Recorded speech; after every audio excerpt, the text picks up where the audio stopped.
भाई गुलाम हैदर को के केस को लेके मेरी एक बात और सच हो चुकी है। वो ये बात है कि मैंने कुछ दिन पहले आपसे कहा था, जो आपस में लड़ाई झगड़े हो रहे थे, कि उनको लेकर गुलाम हैदर केस में कोई भी इफेक्ट नहीं पड़ेगा। इस लड़ाई झगड़े का, इस धर्म युद्ध का, इस जाति युद्ध का कोई भी फर्क गुलाम हैदर केस में नहीं पड़ेगा। वो बात आज मोबिन मलिक सर ने सच साबित कर दी। आपने देखा होगा मोबिन मलिक सर का वीडियो आया था, और सबसे पहले मोबिन मलिक सर आपका बहुत बहुत धन्यवाद। हम सब लोग जो इंसानियत की आवाज़ उठा रहे हैं वो सब आपके साथ है, और दुआ करते हैं ऊपर वाला आप पर अपनी सारी कृपा बरसाए रखे, आप पर आपके सारे जितनी मुश्किलें हैं उनको आसान करें। आज मोबिन मलिक सर ने वही अपडेट दिया है जो मैंने आपको बताया था।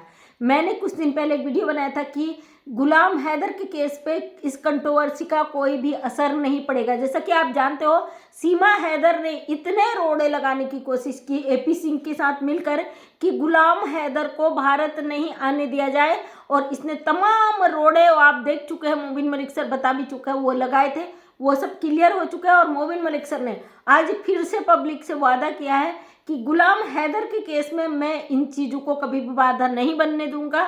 इन रोड़ों की वजह से मैं गुलाम हैदर के केस में कोई दिक्कत नहीं आने दूंगा। जैसे कि आप लोग देख रहे हो, हिंदू मुस्लिम, हिंदुस्तान पाकिस्तान कार्ड पहले सीमा हैदर ने खेला, लेकिन इसकी नाक में नकेल डाल दी, और नकेल डालने के बाद जब वो नकेल कस दी गई तो भगोड़ी तो चुप है भैया, इसके पास कोई लफ्ज़ नहीं है। और साथ ही आज मोबिन मलिक सर ने वो चीज़ बता दी कि मैं इसकी वजह से इस केस में कोई फ़र्क नहीं आने दूंगा।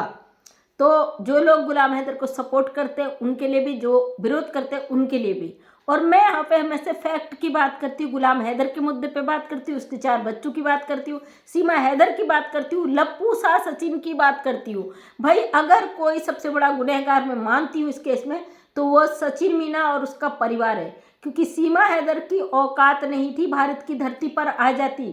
सीमा हैदर की औकात नहीं थी भारत की धरती पर बैठकर भारत के लोगों को गाली देती। सीमा हैदर की औकात नहीं थी मोबिन मलिक सर को टारगेट करती। किसके कारण भाई? जो लप्पू, भाई इसके पीछे कितने तार हैं वो तो खुलेंगे, कोर्ट में मामला जा चुका है।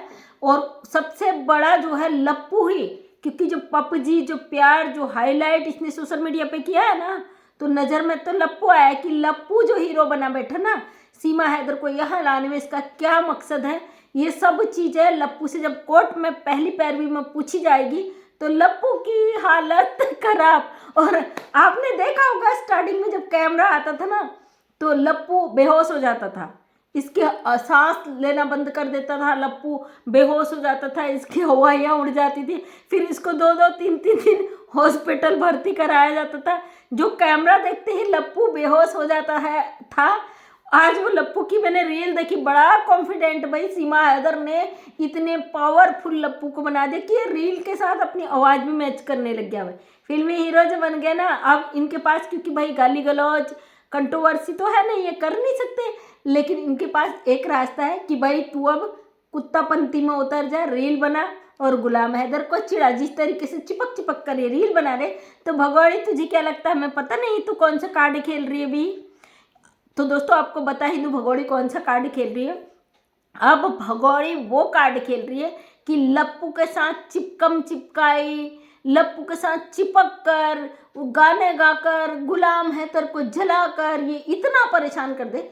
तो तू भी इस बात को समझ ले, गुलाम हैदर तेरी हरकतों से ना बहुत स्ट्रांग हो चुका है। गुलाम हैदर को अब फर्क ही नहीं पड़ता, गुलाम हैदर को अपने बच्चों से मतलब है, और गुलाम हैदर तुझे सजा जब मिलेगी ना तुझे पता चल जाए। और सबसे बड़ी मजे की बात तो, सॉरी मैं तो बताना ही भूल गई, मुझे ये सोच सोच कर ताज्जुब होता भाई, जब गुलाम हैदर भारत आएगा और पहली बार लप्पू देखेगा गुलाम हैदर को, मुझे लगता है ना जिस तरीके से पहली बार कैमरा देख के बेहोश हो गया था, इसे भर्ती करना पड़ा था, 3-4 दिन दोनों गायब रहे थे, हॉस्पिटलाइज रहे थे, तो इन दोनों की हालत भी ऐसी ही होने वाली है। लेकिन मुझे लगता है इस बार इनको हॉस्पिटल भर्ती करने की नौबत ही नहीं आएगी, सीधे इनको जेल में ठूसा जाएगा, क्योंकि लप्पू ने जो कर्म किया इसका फल तो बेटा तुझे मिलेगा। कहते ना जैसा कर्म करेगा इंसान वैसा फल देगा भगवान, जो तूने कर्म करे भाई वैसा ही तो तुझे फल मिलेगा। तो दोस्तों मुझे लेके कुछ लोगों के डाउट है, आज मैं आपके डाउट भी क्लियर करना चाहती हूँ इस वीडियो में। मैंने 2-3 दिन कश्मीर भाई की लाइव में बोला था कि पाकिस्तान में मैंने एक वीडियो देखी जो चौहान भाई हैं, और मैंने रियल देखी, मैं झूठ नहीं बोलती हूँ यहाँ पे। वो मैंने वीडियो देखी थी जिसमें हिंदू लोग कितने अच्छे तरीके से वो उस ब्लॉगर ने दिखाया है। उस बात को लोगों ने तमाशे करे हैं, मुझे क्लिप काट काट के भेजिए कि आपने ये क्या बोल दिया, आपने ये क्या बोल दिया। तो मैं आप लोगों के डाउट क्लियर कर दूँ, सबकी अपनी अपनी सोच होती है भाई। मानती हूँ जिन लोगों ने मुझे क्लिप भेजे हैं, और कुछ ऐसे हैं जो मुझे सपोर्ट करते हैं, उन्होंने मुझे इसलिए भेजे कि लोग आपके बारे में ये कह रहे हैं, और कुछ लोगों ने मुझे क्लिप भेजी कि आप अपनी गलतियां देखो। आप यहाँ पे क्या बोल रही हो, आप पाकिस्तान के पैनल पे ये बोल रही हो कि पाकिस्तान में हिंदू लोग अच्छी तरीके से रहते हैं। तो भाई मैंने जो वीडियोस देखी है, मुझे ब्लॉगर का नाम नहीं, मैं सर्च करके निकालने की कोशिश करूंगी। तो जो चीज़ें मैंने सोशल मीडिया पे देखी वो चीज़ें मैंने यहाँ पर रखी है, वो रियलिटी है। इसका मतलब ये नहीं कि मैं यहाँ हिंदू मुस्लिम हिंदुस्तान पाकिस्तान खेल रही हूँ। जो सच्चाई है वो मैंने सच्चाई बताई है, और बकाया पाकिस्तान में किसके साथ क्या होता है ये हमारा मैटर नहीं है। वहाँ पे कितने % हिंदू रह गए ये हमारा मैटर नहीं है। अगर वहाँ हिंदू परेशान है उसके लिए हमारा CAA कानून है, उसके तहत यहाँ पे भारत में रहने की जगह उन्हें दी जाएगी, नागरिकता तब भी नहीं मिलेगी भाई। और दूसरा, मुझे जो मेरी जगह दिखाने के लिए बहुत सारी चीज़ें की गई है, तो मैं इतनी सक्षम हूँ, अपनी बातों को रख सकती हूँ। इंडिया में अगर कुछ अच्छा हो रहा है, पाकिस्तान के लोग बता रहे हैं, तो क्या पाकिस्तान के लोग उनको गालियां दे देंगे, या अन्य देशों की हम तारीफ करें गालियां दे देंगे? जी नहीं, इसको मैं बहुत छोटी सोच मानती हूँ। मेरे लिए जाति धर्म से बढ़कर इंसानियत है, और मैं हमेशा इंसानियत का साथ देती हूँ। अगर पाकिस्तान में कितना % हिंदू रह गए, हम थोड़ी ना जाके उनको डील करेंगे भाई। वो उनके देश की जनता है, उनकी गवर्नमेंट को सोचना चाहिए, और हम थोड़ी ना उनको वो करेंगे। यहाँ पे केवल सीमा हैदर का मामला है, हमारे देश में अवैध घुसपैठ का मामला है। पाकिस्तान से जो गंदगी करके आई हो, गुलाम हैदर का घर उजाड़ के आई है, उस गुलाम हैदर ने अपने बच्चों की मांग करी है। इससे बड़ा मेरे लिए कोई मैटर नहीं रखता है। और मैं यही चीज़ रोज कहती हूँ, जो लोग कहते हैं ना रोज एक ही चीज़ बताती हूँ, हमारे लिए इससे बड़ा कोई मुद्दा नहीं है। इस सीमा हैदर ने हमारे देश में जो गंदगी की है उसका जवाब इसको कोर्ट से देना पड़ेगा, और हम इससे जवाब मांग रहे हैं। आप पाकिस्तान के चैनल पे मैंने ये बात क्यों कह दी, उस बात को आपने इतना तूल दे दिया। पाकिस्तान में इतना % हिंदू रह गया, ये मानसिकता बदलिए भाई। हम कोई युद्ध करने नहीं जा रहे, हमें किसी ने परमिशन नहीं दे दिया, न पाकिस्तान इजाज़त देता न इंडिया इजाज़त देता। अगर मेरा मानना है, अगर मैं अपने देश की इज्जत करती हूँ, अपने देश से प्यार करती हूँ, तो मैं दूसरे की देश की बेइज्जती नहीं कर सकती भाई। जो इस तरीके के मानसिकता के लोग हैं उनका एक ही कारण है कि सीमा हैदर को इन मुद्दों में, इन पचड़े में फंसाकर सीमा हैदर को भारत में रोका जाए।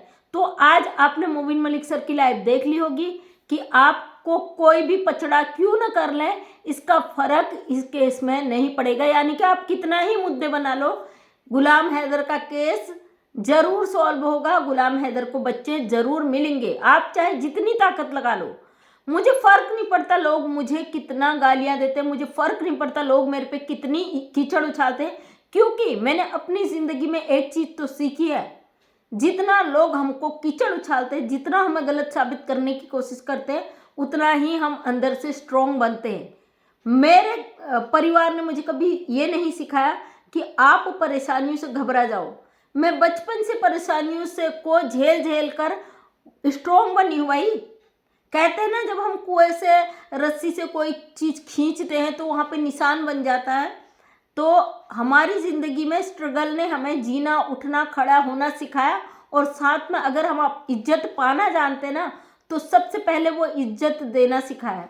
अगर मैं किसी को गाली दूँ तो इसकी क्या गारंटी है सामने वाला चुपचाप बर्दाश्त कर लेगा? क्या वो मुझे दुगनी गाली नहीं देगा? तो इसलिए क्यों भाई मैं उसे गाली दूँ ही क्यों, जब मुझे मेरी इज्जत प्यारी है। अगर कोई मुझे गाली दे रहा है, अगर मैं जवाब ना दूँ तो भी उसे जवाब मिल जाता भाई। मेरा तो मानना यही है दोस्तों, क्योंकि अगर मैं किसी को गाली गलौज करती ना, क्योंकि जितनी गालियाँ मुझे पड़ती है शायद अभी तक मैं कंट्रोवर्सी में फंस के रह जाती।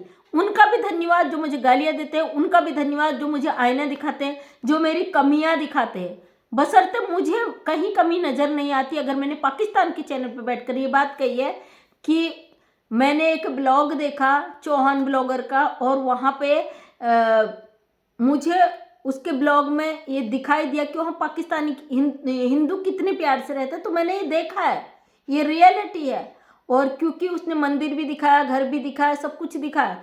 अब उनकी स्थिति वहाँ की गवर्नमेंट जाने, हम नहीं जानते, हमारा नहीं लेना देना। अगर आपको दिक्कत है, आपको लगता है वहाँ हिंदू परेशान है, तो आप अपनी सरकार से मांग करिए कि पाकिस्तान में हिंदू दुखी है, आप भारत में बुला लीजिए। मैं थोड़ी ना मना कर रही हूँ, मैं तो अपनी बात रख रही हूँ। प्लीज़ मुझे कंट्रोवर्सी का हिस्सा ना बनाए, मुझे किसी भी उसमें ना रगड़े, क्योंकि मैं अलग तरीके की लेडीज हूँ, मैं गंदगी से दूर रहती हूँ। अगर मैं जवाब देती हूँ तो मैं फिर सिर्फ और सिर्फ कानूनी तरीके से जवाब देती हूँ। कीचड़ में पत्थर मारना या कीचड़ पे सर डालना मुझे पसंद नहीं है। फाइनली मोबिन मलिक सर का आदेश आ चुका है, सीमा हैदर की बैंड बजा रहे, और सीमा हैदर की बैंड मोबिन मलिक सर बहुत अच्छी तरह बजा रहे। मैं तो बहुत खुश हूँ दोस्तों, आप कितना खुश हो मुझे ज़रूर बताना, क्योंकि इसको रोज़ धोना, इसकी रोज़ कुटाई करना, इसको आईना दिखाना हमारा लक्ष्य है। गुलाम हैदर के 4 बच्चे हैं, वो पाकिस्तान जरूर जाएंगे। भगौड़ी तू कितनी नौटंकी कर ले भाई, तू लप्पू से कितना ही चिपक ले, कितना इसके गले में हाथ डाल ले, कितना तू उससे नोच खा, तू दिखा गुलाम हैदर को। लेकिन गुलाम हैदर को बच्चे मिलेंगे, और तू जानती है जब बच्चे गुलाम हैदर को मिल जाएंगे, तेरा यहाँ कोई काम नहीं। फिर जिन बच्चों की वजह से तू छूटी है ना, वो बच्चे जब पाकिस्तान चले जाएंगे, तू तो वैसे ही जेल में चली जाएगी। और वैसे भी मोबिन मलिक सर ने तो कसम खाई है, तुझे यहाँ की जेल से निकलने नहीं दूंगा, तुझे तेरे कर्मों का सजा दूंगा। और हम मोबिन मलिक सर के साथ खड़े हैं। और सर, मैंने सुना कि आपने किसी को गवाही के लिए, बयान के लिए बुलाया, और वो बंदी या बंदा जो भी था, मुझे नहीं पता, वो नहीं आया। अगर आपको किसी की गवाही की ज़रूरत पड़ती है, आप मुझे 2 दिन पहले बता दीजिए, मैं ज़रूर आऊँगी।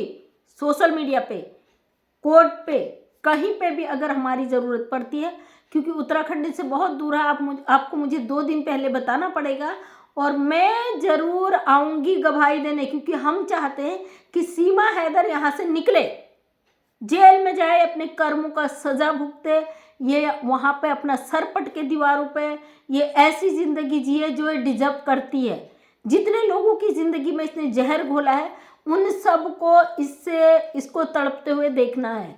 उन सब को चाहिए कि सीमा हैदर के हालात क्या है, वो सब देखना चाहते हैं। जिस तरीके से इसने सबके नाक में दम करा, जिसने भारत को इतना परेशान करके रख दिया।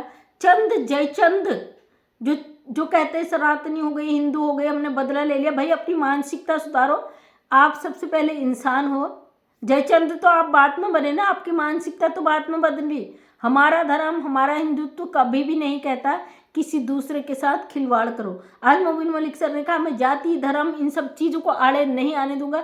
सुनकर दिल खुश हो गया, क्योंकि भाई मैं तो हिंदू हूँ, फिर मैं क्यों सनातन का विरोध करूँगी या क्यों करूँगी। लेकिन हमारा धर्म हमें यही सिखाता है कि इंसानियत से बड़ा कोई भी धर्म नहीं होता।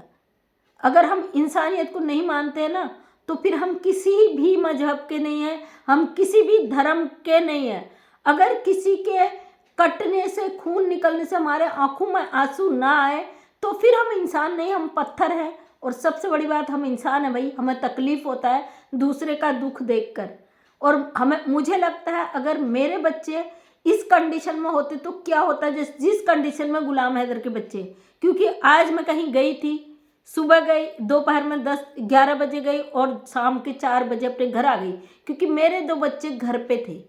सोचिए, जब हमें इतनी चिंता होती है, अपने बच्चों को पूरे दिन नहीं छोड़ सकते। हमको पता है कि हम खाना बना के रख गए, हमारे आने तक बच्चों को भूख लग जाएगी, उस टाइम तक हम घर आ जाते हैं। तो हम ये क्यों नहीं सोच सकते उस गुलाम हैदर के बच्चे, जो बेचारा दुबई में पत्थर तोड़ के कमा के खिला रहा था बच्चों को, क्या 18 महीने से उसे अपने बच्चों का तकलीफ नहीं होगा, उसे दर्द नहीं होगा, उसे महसूस नहीं होगी अपनी तकलीफ, होगी ना। तो बस यही सोच लीजिए, जो आप अपने बच्चों के बिना एक दिन नहीं रह सकते, वो गुलाम हैदर 18 महीनों से अपने बच्चों से अलग रह रहा, अपने बच्चों के लिए पत्थर तोड़ रहा था, 2-2 टाइम दिहाड़ी कर रहा था, मजूरी कर रहा था, लेकिन उनका पूरा कर रहा था। जो आज ये लप्पू सीमा हैदर के ठुमकू पे कहता कि मैं बच्चों की परवरिश कर रहा हूँ, इसे कोर्ट में प्रूव करना पड़ेगा। क्योंकि कोर्ट कभी भी बातों पर नहीं चलता, वहाँ पे बातें प्रूफ के साथ रखनी पड़ती है, जो कि कोर्ट पहले दिन इससे पूछेगा कि आपने पाकिस्तानी 4 बच्चों को रखा, इनका खर्चा कैसे करा। तो ये क्या जवाब देगा कि सीमा हैदर डांस करती है, नाचती है सोशल मीडिया पे, उसकी कमाई से बच्चों को खिला रहे, क्योंकि जॉब तो ये करता नहीं है, उसके लिए इसे प्रूफ करना पड़ेगा, ये कुछ करता नहीं है। तो भैया इसकी तो पहले ही पैरों में धज्जियाँ उड़ जाएंगी। और सभी को पता है कानून अपना काम करता है, और हम तो भाई इस पर इसलिए बोलते हैं क्योंकि इस केस को जिंदा रखना है, इस केस को हमें उम्मीदें हैं बची है और हमारी बात ऊपर तक पहुंचती है। तो थैंक यू सो मच दोस्तों, और thank you Mobin Malik sir, thank you जो इस केस से जुड़े सभी का दिल से धन्यवाद। और जितनों को जो गाली देने हैं दे, मैं उस चीज़ के लिए बिल्कुल तैयार हूँ, मुझे तकलीफ नहीं होती भाई, मुझे रोज़ गालियाँ पड़ती, मुझे फ़र्क किन की गालियों से पड़ता है, जब मेरे बच्चे मुझे गाली दें, मेरे हस्बैंड मुझे गाली दें, मेरे और अदर जो मेरे दिल के करीब जुड़े हो मुझे गाली देते हैं, तो मैं उस दिन सोचती हूँ आखिर मुझसे क्या गलती हुई भाई, मुझे आज क्यों गालियाँ पड़ी। बकाया सोशल मीडिया की गालियों से हमें फ़र्क नहीं पड़ता क्योंकि हम सच के लिए लड़ते हैं, इस तरीके की गालियाँ हम रोज़ खाते हैं। तो थैंक यू सो मच दोस्तों, मैं मंजू विश्वकर्मा हल्द्वानी उत्तराखंड से एक समाज सेवक हूँ, अपने वीडियो के माध्यम से हमेशा सच्चाई को सामने लाने की कोशिश करती हूँ। उम्मीद करती हूँ वीडियो पसंद आया होगा, अगर पसंद आया तो लाइक शेयर कमेंट करें, नेक्स्ट टाइम मेरा वीडियो देखना चाहते हैं तो चैनल को सब्सक्राइब करें। थैंक यू सो मच, सभी का दिल से धन्यवाद।